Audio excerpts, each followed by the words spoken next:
Part 1. Techniques in Dealing with People. First, let's look at the fundamental techniques in dealing with interpersonal relationships.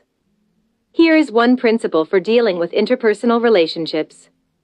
If you want to gather honey, don't kick over the beehive. This statement actually reveals a fatal weakness of humanity. In the face of what they deem unfair, people tend to furiously criticize out of instinct. People also believe that criticism can stop mistakes from happening. Well, actually, this idea is deeply flawed. Criticism is useless. It only provokes resistance. Furthermore, criticism hurts the other person's self-esteem, arousing resentment. Burrhus Frederick Skinner, the world-famous psychologist, studied this issue and argued that criticism would only irritate people and was not at all helpful for solving a problem. Abraham Lincoln used to be a very critical young man. Using criticism as his weapon, he often denounced others ruthlessly. Once he almost lost his life for it. It was the autumn of 1842. Lincoln wrote to the Springfield Journal to ridicule a vain, pugnacious politician called James Shields. After seeing this article, Shields was so outraged that he challenged Lincoln to a duel, and Lincoln begrudgingly agreed. So the two met on the riverbank of the Mississippi River. Although he was obviously not good at dueling, Lincoln was prepared to fight to the death. Luckily, the duel was called off by others at the last minute, saving Lincoln's life. Lincoln learned a hard lesson about harshly criticizing others through this incident. After that, he never criticized anyone anymore. During the Civil War, a general hesitated and refused to follow Lincoln's command. As a result, they missed a good opportunity to attack. Lincoln was infuriated, and he wrote a bitter letter condemning the general. But in the end, he never sent the letter. He knew too well the consequences of criticism, so he always followed his principle of not criticizing anyone. Therefore, we should always keep in mind that any fool can criticize, condemn, and complain, and most fools do. But it takes character and self-control to be understanding and forgiving. Now that we've identified the most fundamental principle of dealing with people, let's talk about the secrets of building interpersonal relationships. If you want someone to be willingly at your service, you must give them what they want. John Dewey, an American philosopher, pointed out that the deepest urge in human nature is the desire to be important. Carnegie agreed with this statement and elaborated on it throughout his book. People naturally crave approval and praise from others. They want to feel that they are important to others. Such a desire is as fundamental as eating and drinking, but they seldom pay attention or even realize it. Nevertheless, it's this desire to be important that separates humans from other animals. Thanks to this unique human characteristic, even someone like William Shakespeare, the literary giant, tried to add luster to his name by procuring a coat of arms for his family. Or Ferdinand Magellan, for example, he set out for his voyage around the globe despite great uncertainty and life-threatening risks. Even George Washington wanted to be called His Mightiness, the President of the United States. So, it's not only ordinary people, great people also long to be considered important. It's certainly very satisfying when people get approval and attention from others. But if this need is not met, people might establish an unrealistic view in their heads.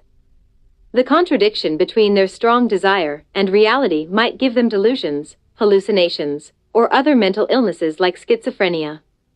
In such cases, doctors often feel that it's almost too cruel to intervene and treat the patient, because the patient is happier in his or her own world. All these examples show how important it is to appreciate others, and make them feel as though you are interested in them. Genuine appreciation is always the key to interpersonal relations. But appreciation never equals flattery. Appreciation is always sincere from the heart, while flattery is fake, hypocritical, and benefit-driven. People have to be clear that they are pursuing a positive way of life, and not motivated by despicable ploys to take advantage of others. If you want others to truly be at your service, you must genuinely appreciate them, and be interested in them. If you want to persuade people, then you must find out what they really need. Stand in their shoes. As Dale Carnegie said in the book, "He who can do this has the whole world with him. He who cannot walks a lonely way." There are already more than enough greedy, selfish people in the world. Empathetic, Kind-hearted people are so rare and thus invaluable. We often run into reckless salespeople who make every effort to sell us their products, despite making it clear that we don't need it at all. This behavior always irritates us, as it's obvious that they only care about their sales performance and profits.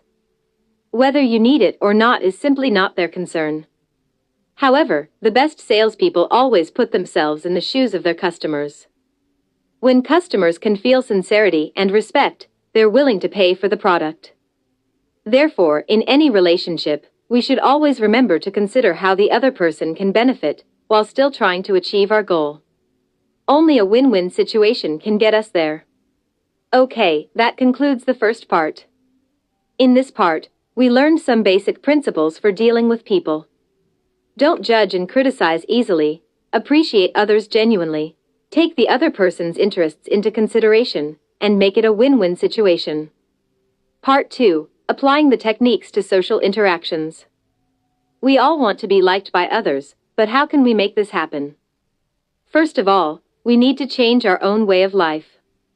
That is to say, we must overcome our innate flaws and self-centeredness, and let others feel duly respected.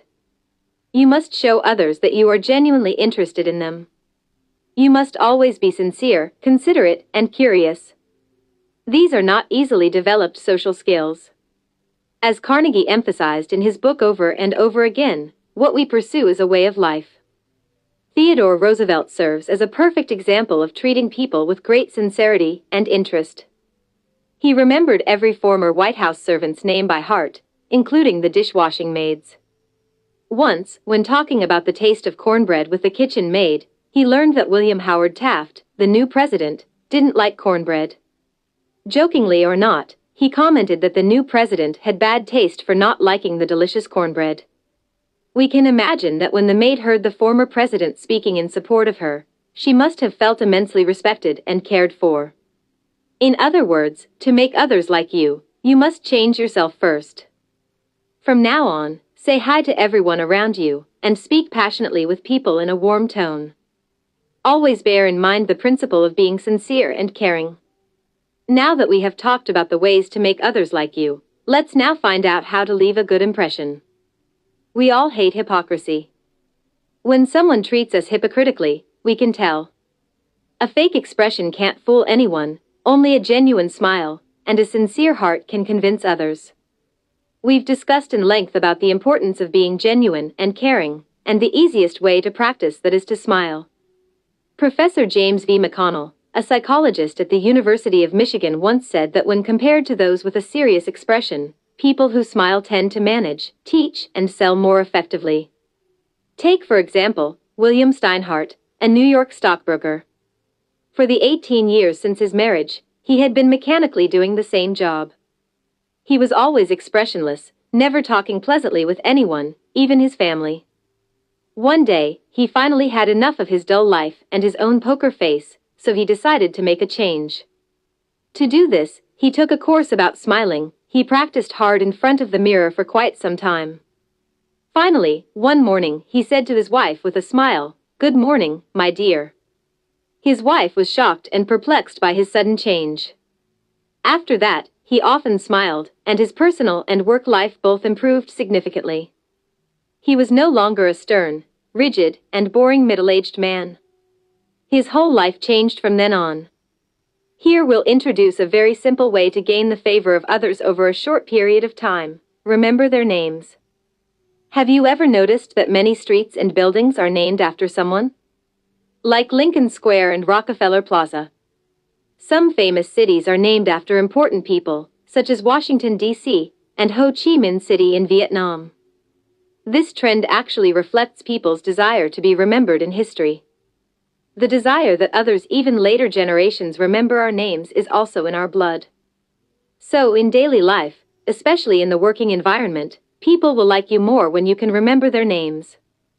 Remembering people's names can give them a feeling of importance, and so can listening. Many people misunderstand interpersonal relationships. They believe that they'll be liked and admired if they lecture or argue with others on various topics. In reality, this kind of behavior will only be seen as naive babbling, similar to that of a crying child when he wants his mother's attention. A more gracious thing to do in social interaction is listening. Talking is less valuable than listening. Listening can help a depressed person feel better. It can also help avoid conflict as it makes people feel more important. Try this technique when you communicate with people and notice the impact. You'll surely be amazed by the results. Certainly, you should take the circumstances into account when deciding whether to listen or to speak. When you need to talk, you should be able to gain people's interest. Talk about the other person's interests and concerns during your conversation. This is a shortcut to winning their favor and another principle of interpersonal relationships. Just look at Theodore Roosevelt. Every time before meeting a visitor, he would study what his guest was particularly interested in and make preparations accordingly. Many people have another fatal flaw in their method of social interaction. They like to argue. Imagine the following case. Someone is talking enthusiastically to a group of listeners. He quotes Shakespeare in his speech, but mistakenly attributes it to the Bible. While other listeners are focusing on his major points, not caring about the source of the quotation, an immature person points out that mistake directly and corrects it. The atmosphere then becomes awkward, and the speaker will probably develop a grudge against this person. Such a situation happens because the one who points out the mistake wants to win the argument, thereby proving him or herself to be right. As a matter of fact, it is completely meaningless to argue with others. On the contrary, it will cause a series of negative consequences. Winning an argument can give you temporary excitement, but you've lost others' respect and favor. So, if you want others to respect and like you, you must accept different opinions. Control your emotions and communicate more with those who hold different opinions. Listen more and reflect. Leave plenty of space for others to think and express their opinions. Also, show due respect and appreciation to people. If the other person wants to argue with you well, you are kindred spirits then, and can enjoy your argument. To a large extent, the real reason why people argue is because they want to protect themselves, and especially their values. But when taken to extremes, such self-protection may make people stubborn and hostile to the idea of admitting their mistakes. They may hold their ground even if they know they are wrong. This extremely defensive attitude is totally unnecessary in social interaction. Timely yielding can better win others over to your way of thinking. So, no matter the circumstances, if you are right, express your idea politely. If you are wrong, readily admit it.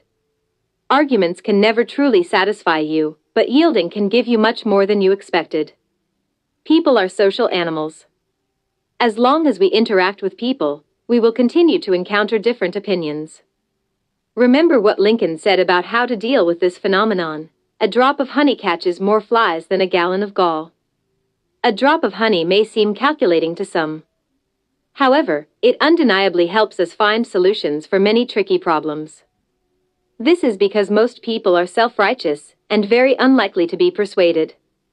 But if you give them a drop of honey, they can start to gradually adapt to your way of thinking. In interpersonal relationships, we can be rational and self-disciplined by using some effort. But what should we do if the other person is irrational? We often see people who complain. How should we respond to their complaints? Here again, Carnegie emphasized the importance of listening.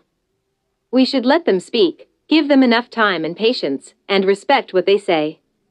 Only when we think more deeply about why the other person complains, can we open our hearts, help identify the underlying reason for the problem, and find a solution.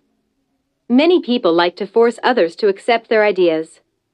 But that's absolutely not the right way to achieve cooperation. During a conversation, letting the other person figure out their own conclusion is a much smarter approach. Carnegie shared a real-life case in the book. A sales manager in an automobile showroom found that his sales staff was disorganized and lacking morale.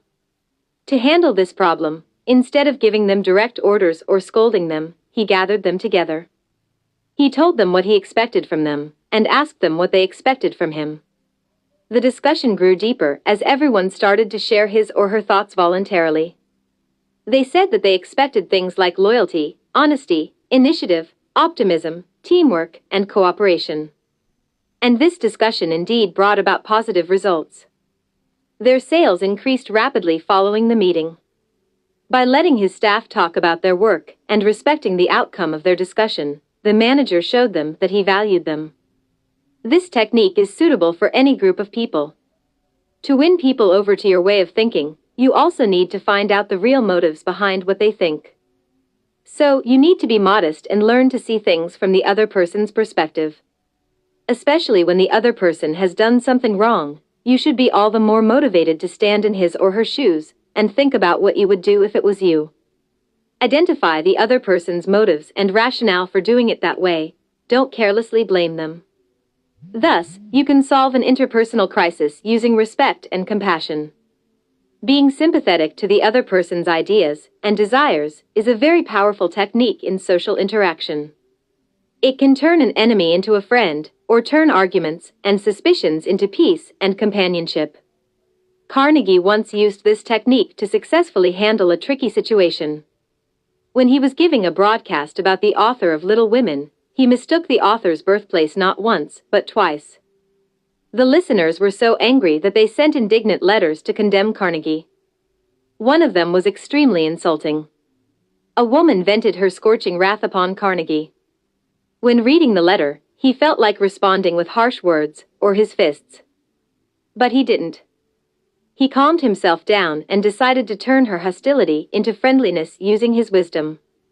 So, he called the woman very politely, apologized for his mistake, and accepted her criticism. Carnegie's attitude made the woman feel somewhat guilty. So, she apologized for her bad attitude too, and she was impressed by Carnegie's great personality. Besides being sympathetic, it's also always beneficial to appeal to the nobler motives when you try to persuade the other person. People like to see themselves as noble. When people feel that others have deemed them to be noble, they will try hard to not disappoint them, and thus actually become a noble person. For example, when John D. Rockefeller Jr. wished to stop newspaper photographers from snapping pictures of his children, he appealed to the nobler motives of protecting children. He said to the reporters, "You know how it is, boys. You've got children yourselves, some of you. And you know it's not good for youngsters to get too much publicity. You see, it's smart to try to solve these issues by using this kind of communication." That concludes the second part. We talked about ways to make people like you and ways to win people over to your way of thinking. The key points include showing people respect, making them feel that you really care, and being sympathetic to their ideas and desires. Part 3, From Society to Family. Although we talked a lot about patience, restraint, and the art of listening in the previous sections, it doesn't mean that we should keep silent about everything. In daily life, especially when at work, it's important to point out the other person's mistakes in an agreeable way, especially when he or she has done something wrong and criticism is unavoidable. The best method for doing this is to start with praise before proceeding with criticism. This method taps into people's psychology. It is always easier to listen to unpleasant things after we have heard some praise of our good points. When former U.S. President Calvin Coolidge wanted to point out his secretary's writing mistakes, he first praised her for dressing fashionably and looking attractive. This was very out of character for him. While the secretary was still surprised and confused, Coolidge continued to say that he wished she would be a little more careful with her punctuation from then on. In addition to starting with praise, calling attention to one's mistakes indirectly is another good way to criticize without being hated. Consider this simple example. Johnny's parents were worried about his performance in school. They would always say something like this to him: "We're really proud of you, Johnny, for raising your grades this term. But if you had worked harder on your algebra, the results would have been better." Johnny felt very encouraged when he heard the first sentence, but when they said "but," he became upset. In this case, if Johnny's parents had called attention to his mistakes indirectly by changing "but" to "and," they would probably see surprising results. They could instead say something like, "We're really proud of you, Johnny, for raising your grades this term, and by continuing the same conscientious efforts next term, your algebra grade can be up with all the others." Without that "but," it sounds much more agreeable.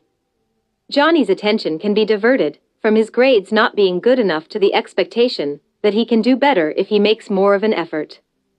There is another way to mitigate the other person's resistance when criticized. Talk about your own mistakes first.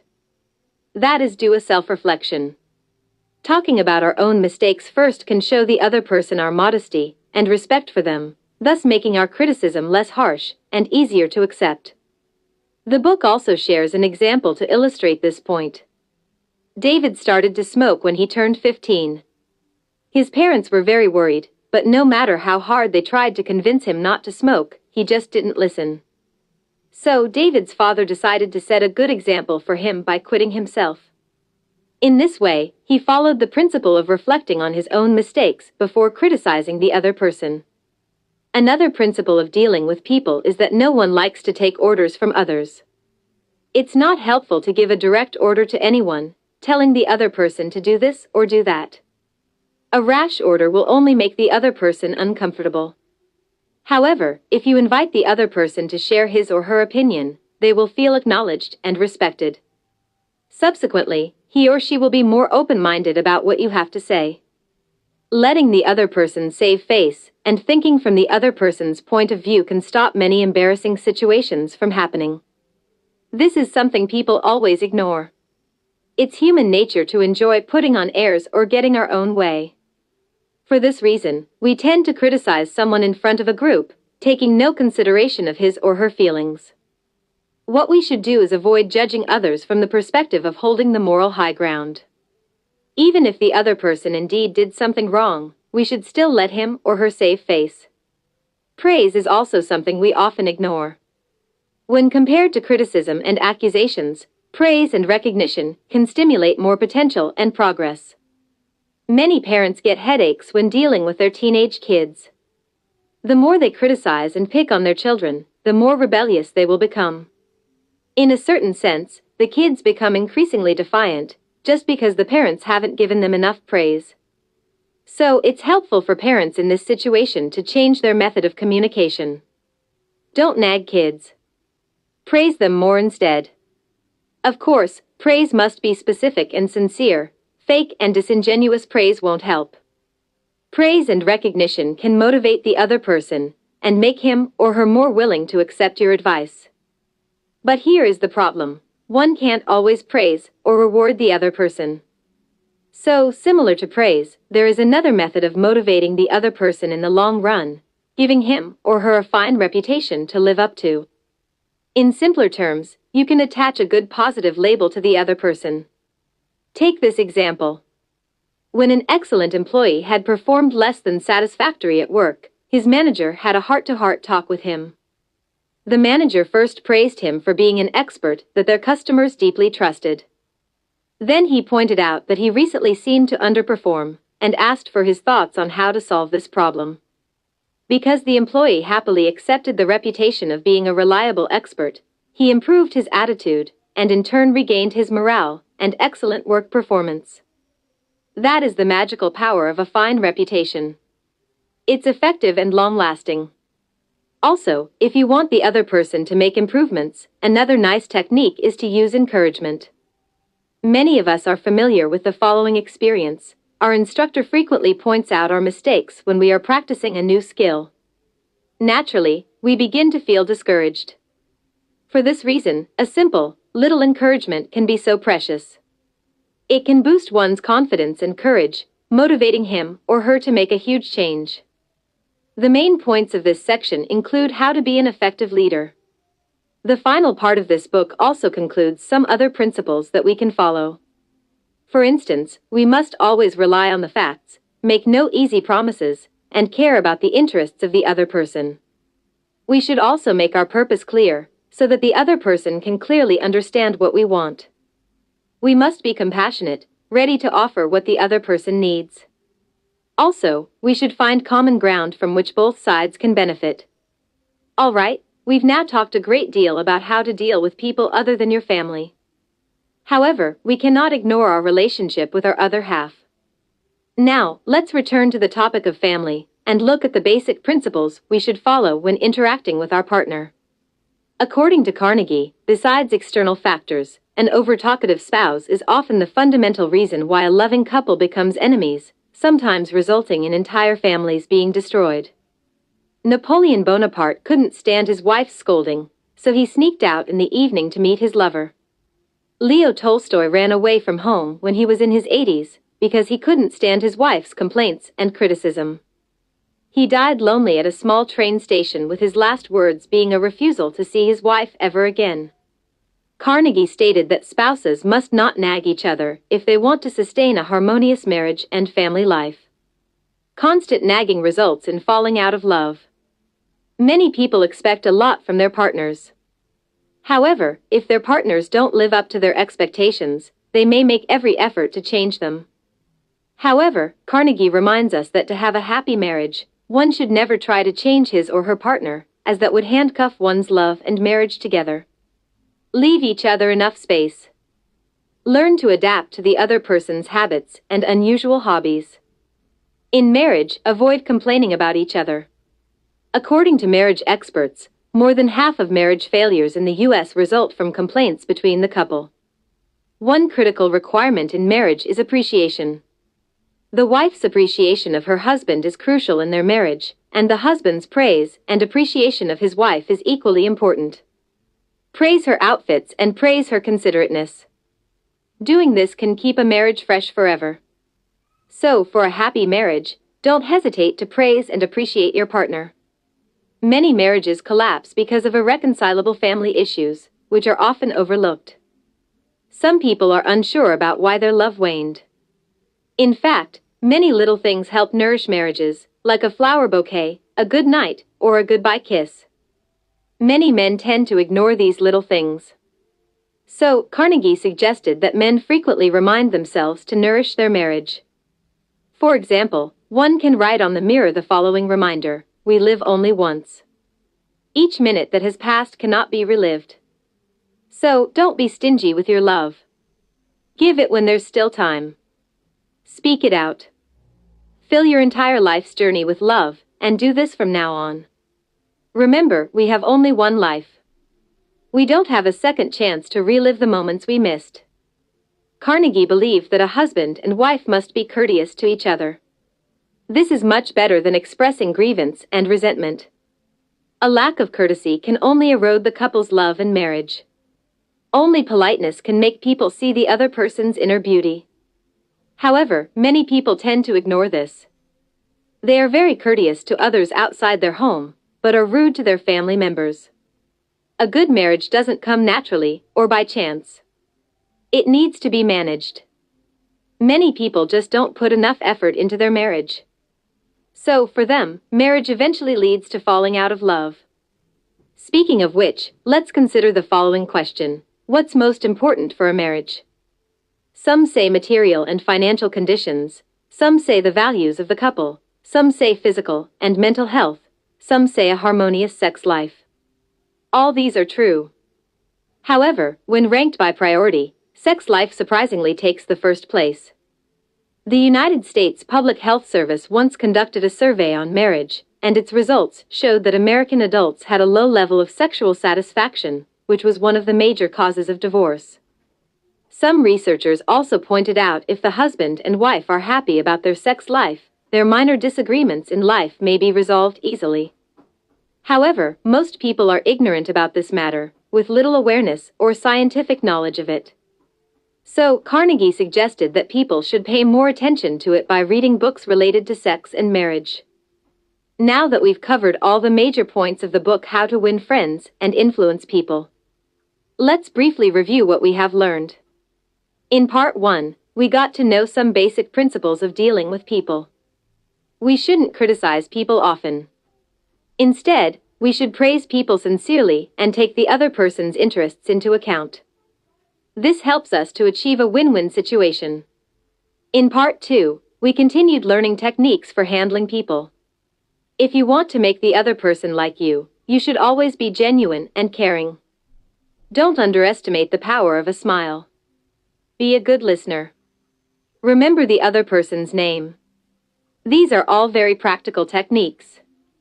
Furthermore, if you want to win the other person over to your way of thinking, remember not to argue under any circumstances. Don't judge, don't find fault, and admit your own mistakes quickly. At the same time, you should treat the other person's complaints properly. Don't impose your own opinion on the other person. Also, you should try to identify the motives behind the other person's actions. In Part 3, we talked about how to convince people and be a leader. A leader should point out the other person's mistake indirectly and criticize it appropriately without hurting their feelings too much. Also, you should talk about your own mistakes first before criticizing others. That helps the other person feel better, because no one likes to take orders. Additionally, a leader should often let the other person save face and motivate him or her with encouragement, praise, or rewards. In this way, people can accept your leadership willingly. We can also use these interpersonal skills at home. In marriage, don't nag, don't find fault, and never try to change your partner. A couple should learn to appreciate each other, use little things in life to express love, and try to maintain a harmonious sex life. The social skills taught in How to Win Friends and Influence People may sound cliché to us. But considering the time in which it was written, there's enough wisdom in this book to nourish a whole generation. Today, this book still continues to sell and is regarded as a timeless classic. The charm of this book lies not only in its systematic teaching of interpersonal skills, but also in the many celebrity anecdotes it offers. If you are interested in learning more, we suggest that you read this whole book and Carnegie's other work, How to Stop Worrying and Start Living. You'll surely find some surprising takeaways.